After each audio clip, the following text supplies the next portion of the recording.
기도하겠습니다. 주 안에서 우리가 안전함을 깨닫습니다. 돌아보고 생각하면 위험과 어려움 가운데 있었을 때, 또 마귀의 꾀임에 빠졌을 때에도 주님의 편팔과 강한 손이 우리를 붙드셨기에 지금 이 자리에 있을 수 있음을 고백하오니, 우리의 일평생이 오직 주님 품 안에서 살게 하여 주옵소서. 너무도 부족한 제가 말씀을 들고 앞에 나왔사오니 성령의 기름 부으심이 충만케 하사 전하는 저나 듣는 이들 모두에게 은혜만 가득한 시간 되게 하여 주옵소서. 예수님 이름으로 기도합니다. 아멘. 오랜만에 만납니다. 만나서 반갑습니다. 앞뒤 좌우 양옆으로 바라보면서 우리 인사 좀 나눌까요? 사람들이 많아서 인사 나누는데 한참 걸릴 것 같아요. 뭐 개중에는 가족분들도 있으실 것이고, 2인 1조로 다니던 분은 이제 아이를 순산하셔서 1인 1조로 다니시고, 어떤 분은 또 진짜로 엄마 아빠가 되시고 고모가 되시고, 아무튼 저 가족 한 가족으로 인해서 많은 분들이 신분 상승이 되고 아무튼 축하드립니다. 경사스러운 일. 어, 수고 많이 했어요. 축하합니다. 자, 지난 시간에 우리는 사사기를 마무리했습니다. 기억납니까? 오, 좋습니다. 사사기 마지막에 있는 두 에피소드를 통해 그들이 얼마나 죄되었게 살았는지를 보았습니다. 두 에피소드의 주인공은 누구였습니까? 기억한다며. 뭐를 기억하는 거야? 두 에피소드의 주인공이 누구였죠?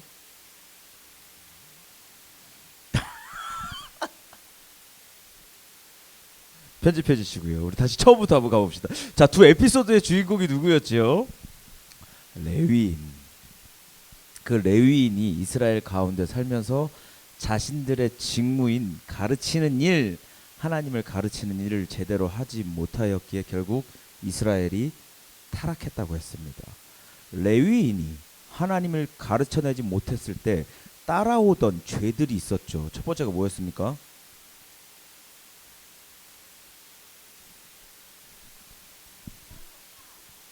맞습니다. 종교적 타락. 좋습니다. 미가 신상 사건을 통해서 보았던 종교적 타락. 자, 두 번째는요? 좋습니다. 좋습니다. 자, 성적 타락, 성적으로 타락하고 그 후에는 동성애, 윤간 이런 식으로 간다고 했습니다. 세 번째는요? 좋습니다. 좋습니다. 마음에 쏙 들어요. 이렇게 잘 맞출 거면서 왜 애를 태웠어 처음에? 애 탔잖아요. 맞습니다. 세 번째는 윤리적 타락까지 따라온다고 했습니다. 오늘날 세상이 타락해가는 모습을 보고 여러분 우리는 깨달아야 합니다.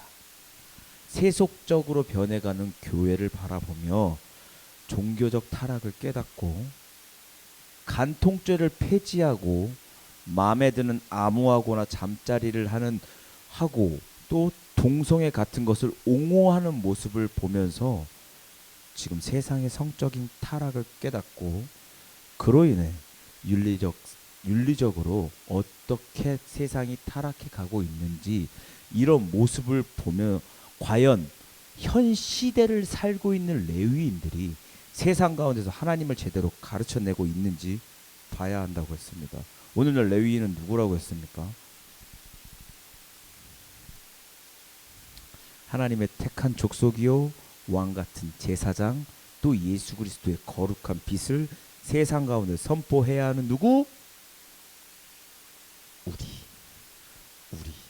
우리라고 했습니다. 그렇기에 우리가 맡은 역할이 크고 이 위대한 복음을 세상 가운데서 제대로 가르쳐냈을 때 세상은 비로소 자신들의 죄를 깨닫고 죄에서 돌이켜 하나님께 돌아온다고 했습니다.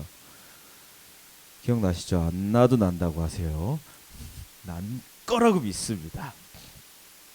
자, 여기까지가 우리가 지난주에 드론을 통해서 들었던 말씀입니다. 자, 그럼 오늘 말씀으로 한번 들어가 보겠습니다. 먼저 오늘의 제목이 뭡니까? 제목 좀 띄워주세요. 좋습니다. 한번 읽어볼까요? 시작. 오, 뭐 제목만 들으면은 어디 서부 영화 제목 같죠? 과연 오늘 권총을 얼마나 쏴줄지 한번 쭉 한번 보도록 하겠습니다. 여러분들이 신앙생활 하면서 한 번쯤은 들어봤을 만한 룻기는요, 사사시대에 일어난 일입니다. 흔히 룻기 하면 룻이 시어머니를 따라 자신의 믿음을 지켰다 하는 말을 많이 듣습니다. 맞습니다. 이방 여인이고 이방 신을 섬기던 이 여인이 자신의 시어머니를 따라 하나님을 믿었다는 이 얘기는요, 이방인으로서는 대단한 믿음입니다. 그러나 오늘 저는 좀 다른 관점에서 바라보고자 합니다. 말씀 속으로 들어가 볼까요? 자, 베들레헴에 살던 나옴이라는 여인이 흉년이 들면서 베들레헴을 떠나 모압으로 가서 살면서 남편이 죽고 자신의 두 아들마저도 죽고 나서 아들의 며느리들과 그 스토리를 시작합니다. 룻기 한번 좀 읽어보신 분들은 대충 알 거예요. 룻기 1장 한번 볼까요? 1절입니다. 시작. 룻기 1장입니다.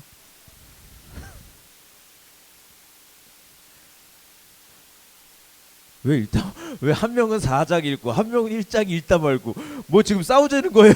뭐예요? 지금 단체로 개기는 겁니까? 이거 오랜만에 예배 드린다고 너무 감 잃으신 거 아니에요? 자, 1절을 그럼 우리 유 아버지가 한번 읽어 주세요.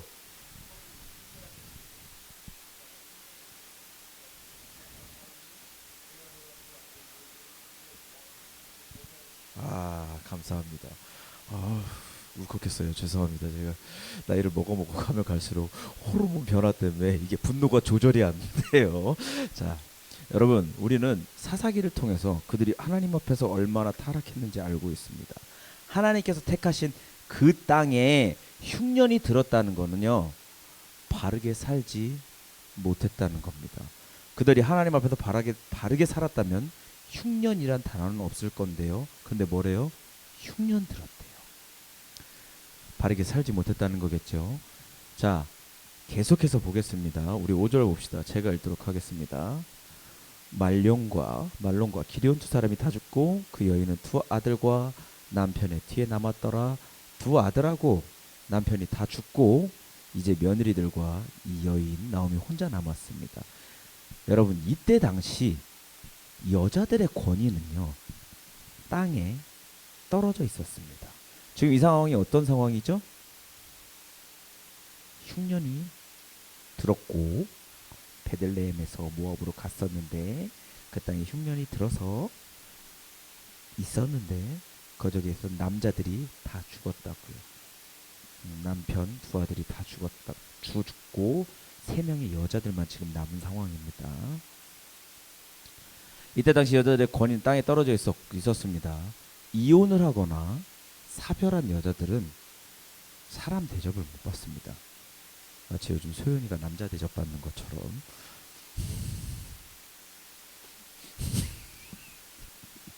아, 죄송합니다. 아, 죄송해요.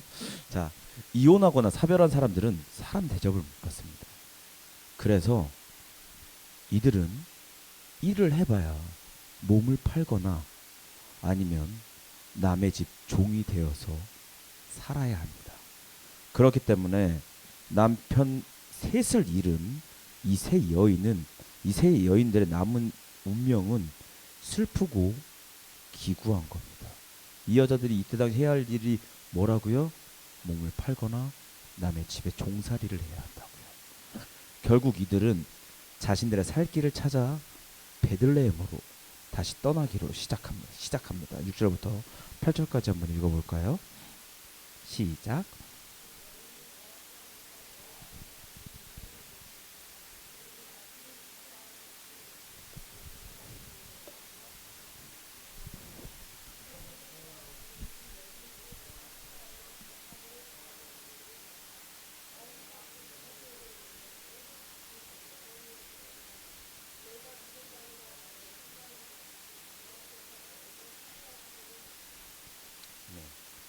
자, 지금 모압 땅에서 이 여자들이 할 게 없는데 베들레헴에서 하나님께서 양식을 주던 베들레헴에 허락하셨다는 말을 듣고 이 세 여인들은 베들레헴 모압 땅에서 베들레헴으로 돌아가기로 결정을 했습니다.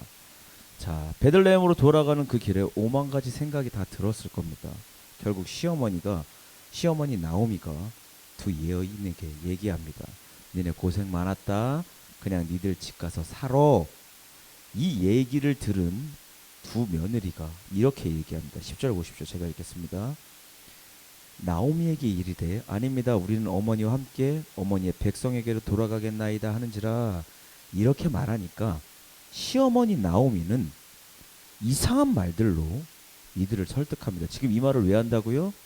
베들레헴으로 내려가기로 했는데 그 도중에 나오미가 니들 다 집에 다시 돌아가 이렇게 말을 하는 겁니다. 그러니까 며느리들이 아니에요. 어머니와 함께 하겠습니다. 이렇게 얘기하는데 나오미가 지금부터 이상한 말들로 이들을 설득합니다. 11절부터 13절까지 제가 읽겠습니다. 눈으로 따라오십시오. 나오미가 이르되 내 딸들아 돌아가라. 너희가 어찌 나와 함께 가려느냐. 내 태중에 너희의 남편 될 아들들이 아직 있느냐. 내 딸들아 되돌아가라. 나는 늙었으니 남편을 두지 못할지라. 가령 내가 소망이 있다고 말한다든지 오늘 밤에 남편을 두어 아들들을 낳는다 하더라도 너희가 어찌 그들이 자라기를 기다리겠으며 어찌 남편 없이 지내겠다고 결심하겠느냐. 내 딸들아 그렇지 아니하니라. 여호와의 손이 나를 치셨으므로 나는 너희로 말미암아 더욱 마음이 아프도다 하매. 무슨 말이에요? 에? 애기 나셨으니까 무슨 말이에요 이게? 읽기는 했는데 이게 무슨 말이야? 여러분 잘 들으십시오. 이때 당시 이스라엘은요, 계대 결혼이라는 것이 있었습니다. 시족 국가인 이스라엘은 계대 결혼을 통해서 혈통을 보존해 줬습니다. 예를 들어서 내가 여자야, 박윤순이야. 별론가요? 박윤순 별론가요? 알겠습니다. 그럼 박윤자로 하겠습니다. 아무튼 제가 박윤순이에요. 여자야. 근데 김소연이 남자야. 우리들이 사랑해서 결혼을 해서 살다가 여자인 내가 아이를 낳지 못했는데 김소연이 죽었어. 그럼 이 김소연의 씨를 이어주기 위해서 나는 누구랑 결혼해야 돼? 그렇지. 김정현이랑 결혼을 정현이랑 내가 아이를 낳아서 이 죽은 김소연의 씨를 이어줘야 돼. 다소 민망할 수 있지만 여러분 이 당시에는 아주 당연한 겁니다. 여인이 혼자 나오면 어떻게 된다고 그랬습니까? 몸을 팔거나 남의 집 종살이를 해야 하는데 그런 고통에서 해방시켜주고 또한 그 씨를 받은 친족에게 재산 분할을 받아서 당시의 여인들이 살 수 있게끔 또 그 가문을 이어갈 수 있게끔 했습니다. 이게 바로 계대 결혼입니다. 어쨌든 나도 김정현이랑은 결혼하기 싫어. 생각만 해도 토 쏠립니다. 자, 이 말을 들은 왜 넌 결혼하고 싶니? 자, 이 말을 들은 두 며느리 중 한 명은 떠나고 한 명은 남기로 합니다. 14절입니다. 읽어보십시오. 시작.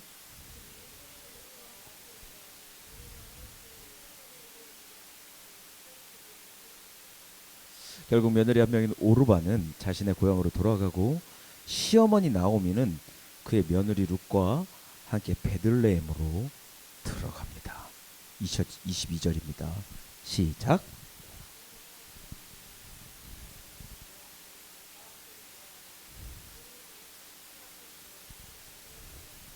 여러분 이 부분 잘 기억하십시오. 22절 마지막에 보리 추수가 시작될 때라는 건요. 베들레헴에 맥추절이 시작됐다라는 거거든요. 맥추절은 밀이나 보리를 수확한 후에 하나님께 첫 열매를 드리는 명절인데 이때 나오미와 룻이 베들레헴으로 돌아왔답니다. 언제요? 맥추절. 보리를 수확하는, 보리와 밀을 수확하는 맥추절에. 잘 기억하십시오. 이 맥추절 기간에 룻이 보아스라는 사람을 만납니다. 뭘 보았을까요? 우리 2장 제목 한번 봅시다. 뭐예요? 제가 읽겠습니다. 눈으로 따라오세요. 나오미의 남편 엘리멜렉의 친족으로, 누구요? 친족으로 유력한 자가 있으니 그의 이름은 보아스더라. 모압 여인 룻이 나오미에게 이르되 원하건대 내가 밭으로 가서 내가 누구에게 은혜를 입으면 그를 따라서 이삭을 주겠나이다 하니 나오미가 그에게 이르되 내 따라 갈지어다 하며 룻이 가서 베는 자를 따라 밭에서 이삭을 준데 우연히 엘리멜렉의 친족 보아스에게 속한 밭에 이르렀더라. 여러분, 레위기와 신명기에는 이런 율법이 있습니다.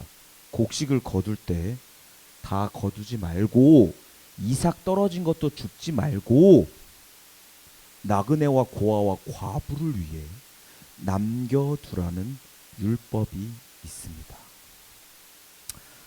오늘 이런 모습이 지금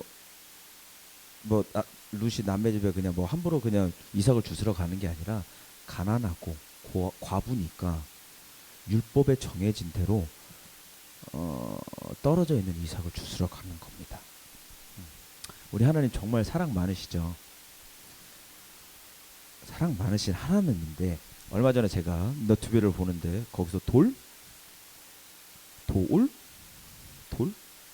머리 뻐꼬라 그러면 안 돼. 죄송합니다. 머리 좀 벗겨지신 분 중에 돌이라는 양반이 나와서 님들한테 성경을 풀어서 강의하는 것을 보았습니다.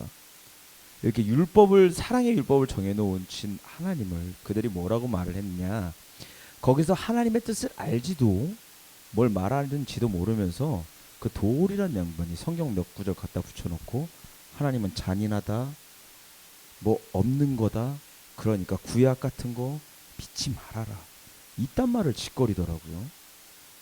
여러분, 그거 다 멍멍소리입니다.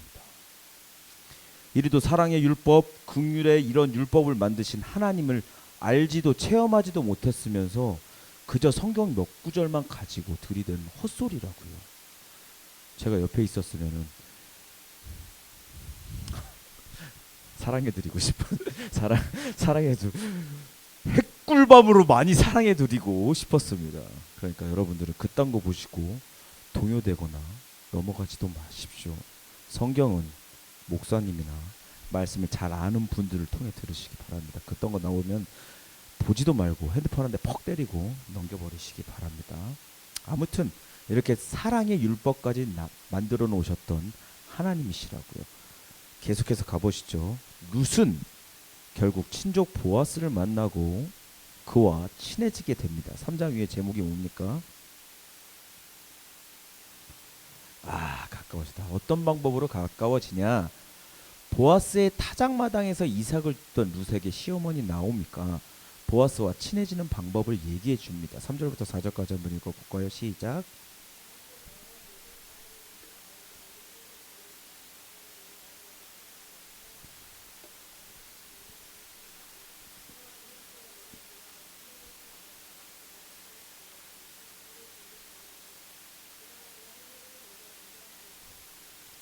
좋습니다.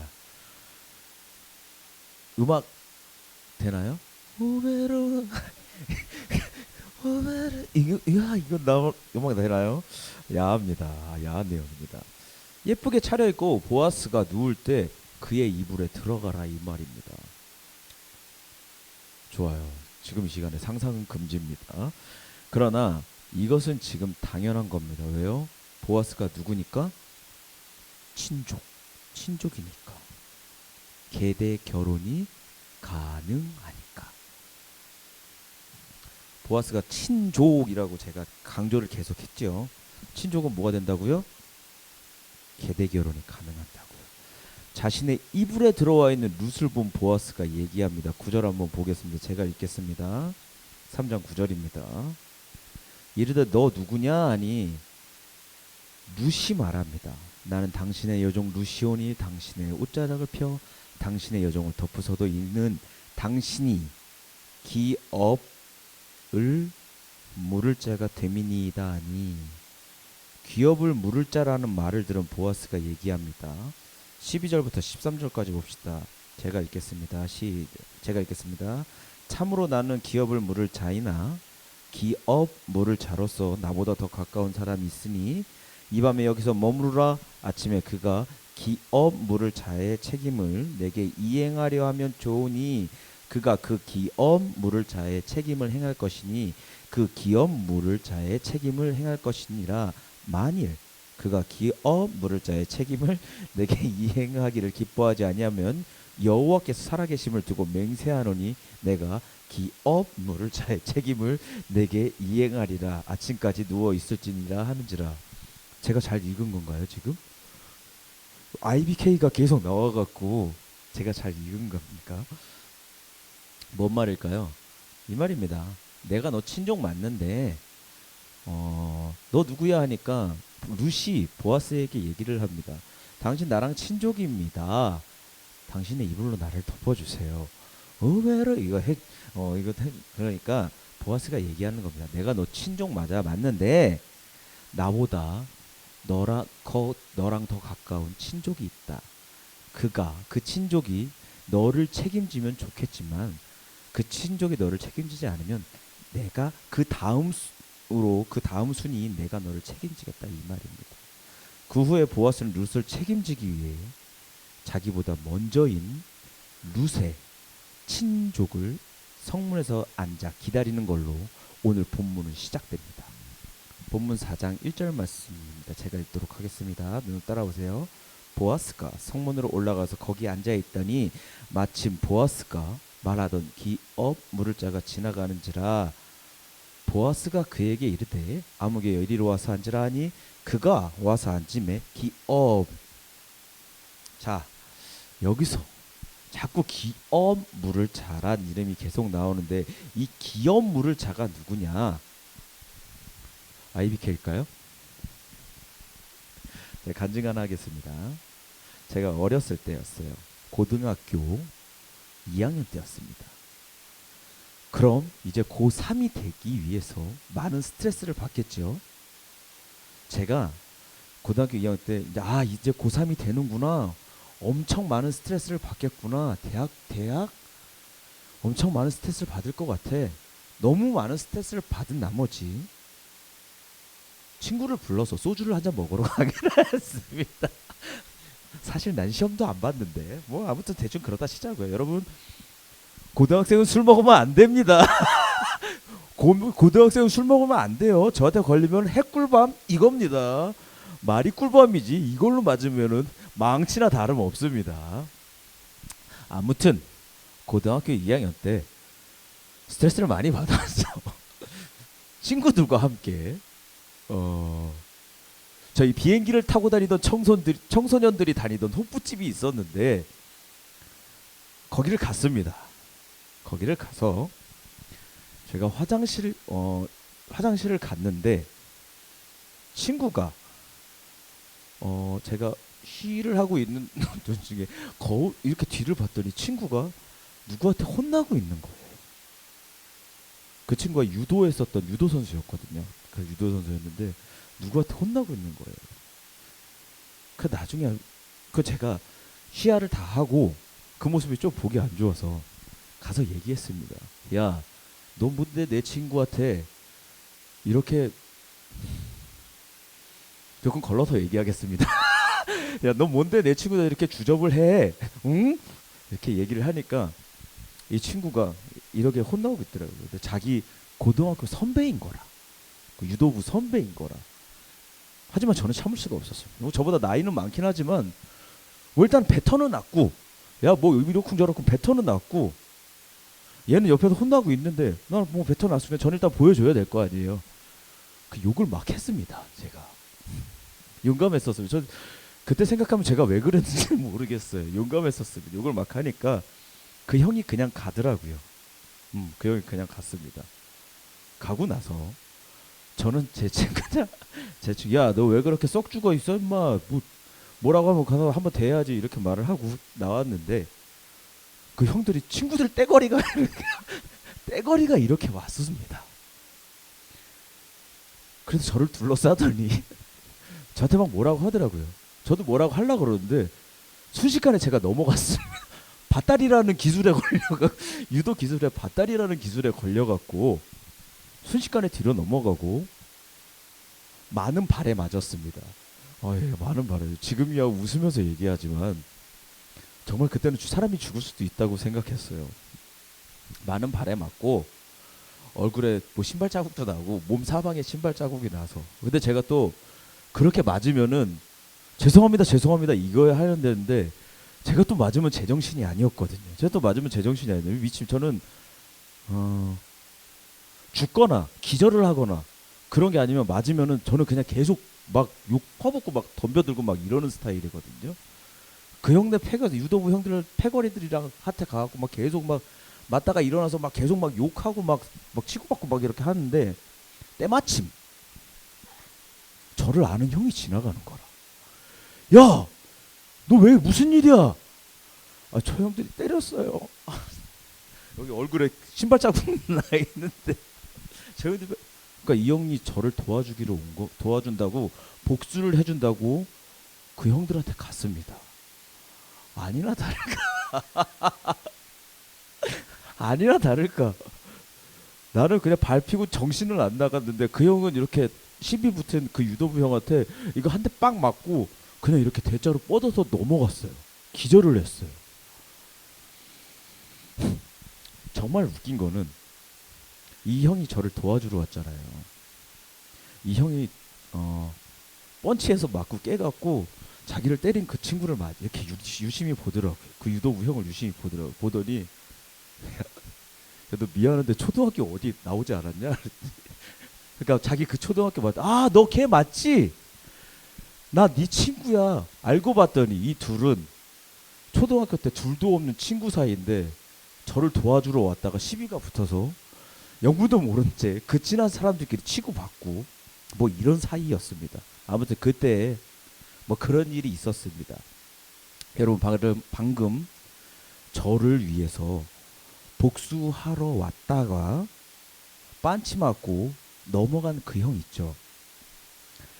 그 형처럼 성경에도 복수를 위해 움직이는 이들이 있었습니다. 피의 보복자로 불리는 이 사람들은요, 자기 친족이 누군가에게 죽임을 당하면 친족을 죽인 사람을 찾아내서 죽여야 합니다. 또 이것뿐만이 아니라 친족이 가난에 처하거나 노예가 되면 돈을 지불하고 해방시켜주고 자식이 없는 경우에는 과부와 결혼해서 자녀를 낳아 주어야 합니다. 이러한 모든 일들을 통틀어서 고엘 제도라고 합니다. 이가 바로 기업을 물을 자의 역할입니다. 기업을 물는 자. 고엘의 3대 의무는 뭐라고요? 피해 복수를 해주고 가난 노예에서 해방시켜주고 자식이 없으면 과부와 결혼해서 자녀를 낳아주는 구원자의 역할. 그게 누구다? 고엘이다. 결국 자기보다 먼저인 룻의 친족을 찾은 보아스는 장로 10명을 앞에 앉혀놓고 먼저 친족인 이에게 묻습니다. 5절입니다. 읽어볼까요? 6절까지 한번 읽어보시죠. 시작.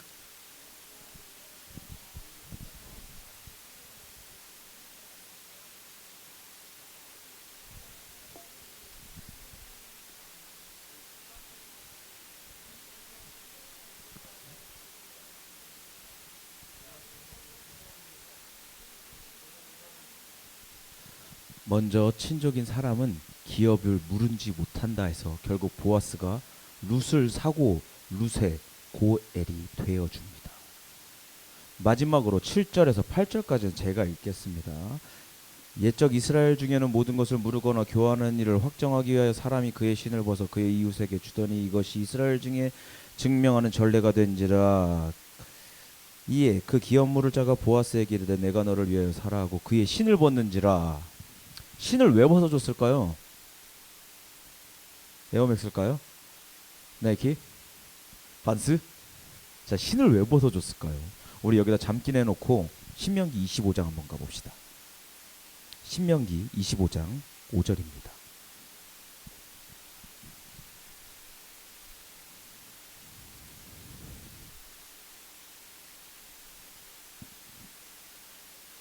신명기 25장 5절입니다.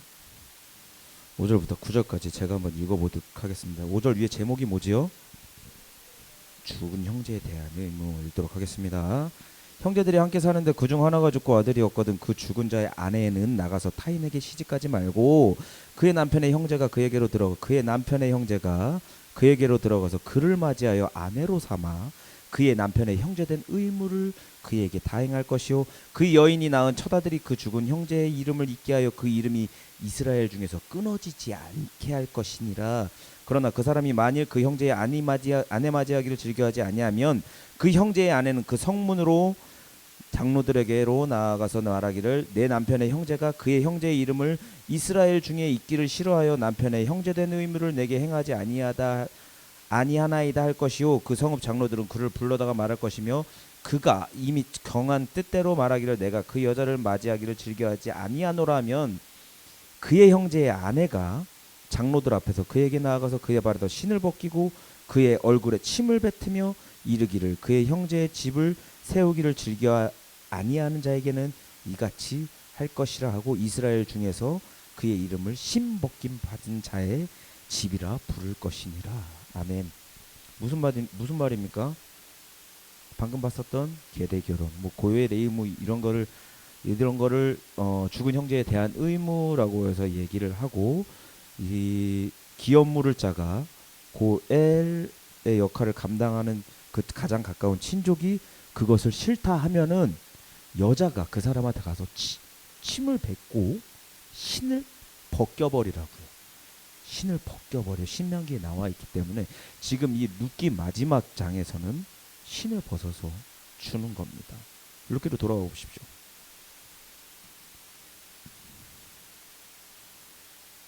자, 치욕적이죠. 기업을 무르지 않으면 어쩐다고요? 신 벗기고 침 뱉기고 침 뱉고 이름 어떻게 된다고요? 신먹이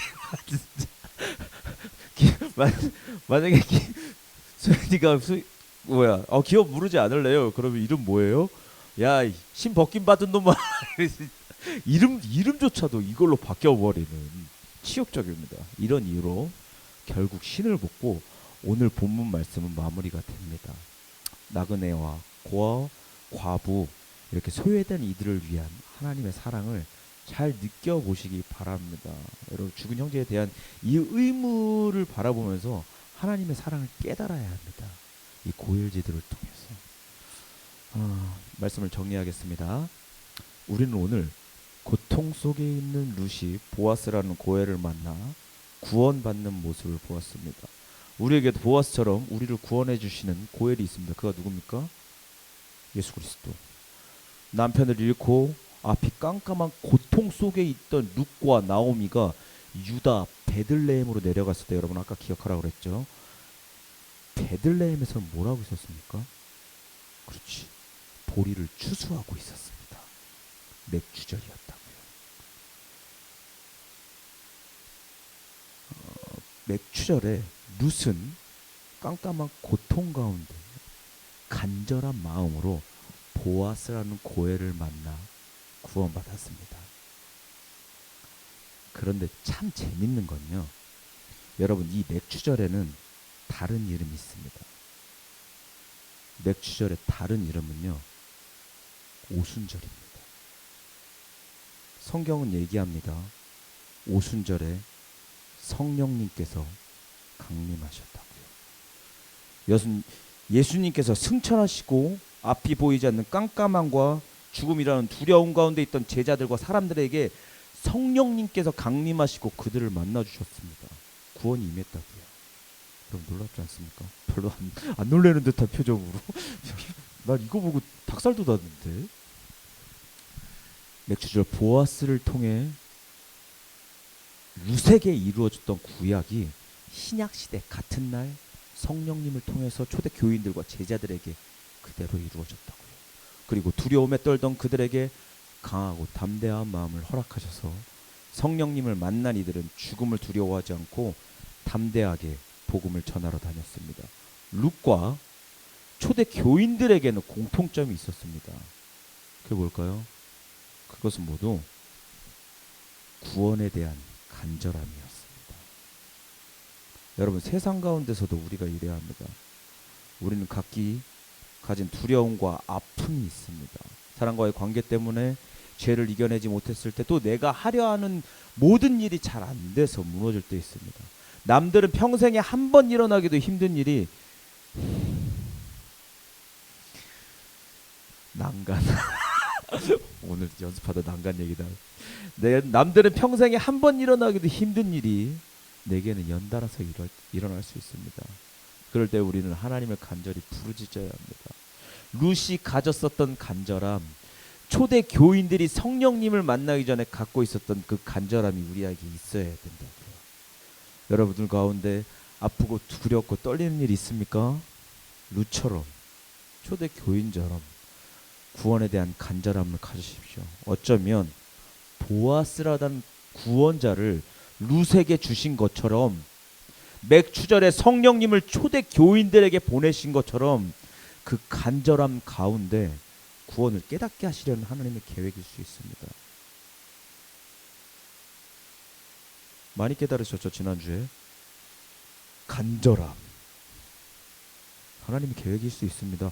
하필 그때, 하필 그 병으로, 하필 길에서 날 뻔하고 더욱 간절했을 때 구원을 깨닫게 하시려는 하나님의 계획일 수 있다고요. 또한 그러한 아픔과 두려움, 눈물 가운데 우리가 예수님을 믿는 믿음으로써 승리한다면 우리가 죽은 후에는 반드시 하늘에 상급이 있는 줄 믿어야 합니다. 우리가 힘들어했을 때 예수를 믿고 믿는 믿음으로 승리했다? 그러면 우리의 영원한 고혈되어 주신 예수님께서 갚아주실 겁니다. 어디서요? 천국에서요. 그때 힘들었지? 그때 아팠지? 갚아준다. 뭘로요? 영원한 생명으로요. 그렇기에 우리가 천국의 소망을 두고 또 우리 가운데 불같은 이 시험을 이겨냈을 때 상 주실 이를 믿는 믿음으로써 구원에 대한 간절한 소망 가운데 날마다 주님과 함께한 희엘 청년부 또 예배에 동참하는 모든 이들 되어지길 소망합니다. 아멘. 기도하겠습니다. 하나님 감사합니다. 우리 가운데 죄를 깨닫게 하시고 또 하나님을 조금씩 알게 하시며 감사합니다. 저희가 구원받았다고는 하오나 광야와 같은 세상이 주는 두려움 가운데 넘어질 때 있음을 주 앞에 고백하오니 어려운 역경과 환난 가운데서 예수라는 구원의 간절한 소망을 두고 이겨내며 살아가는 저희 되게 하여 주옵소서. 저희들의 모든 싸움이 끝나고 천국에 갔을 때 우리의 아픔과 수고와 눈물을 닦아주실 우리의 영원한 고혈 되어주신 예수 그리스도 이름으로 기도합니다. 아멘. 우리 잠깐 기도했으면 좋겠습니다.